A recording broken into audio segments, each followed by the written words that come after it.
Hello guys, and today I will show you how to backup your chat in WhatsApp on Android phone. At the first, you need to open the application. Then click Free button at the top right corner. Then click Settings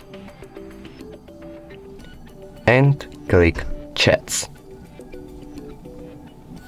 Scroll down a little bit and click Chat Backup.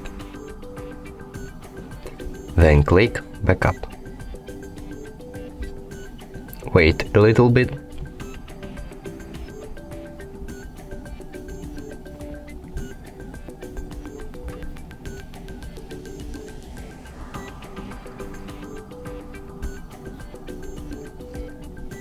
And that's all.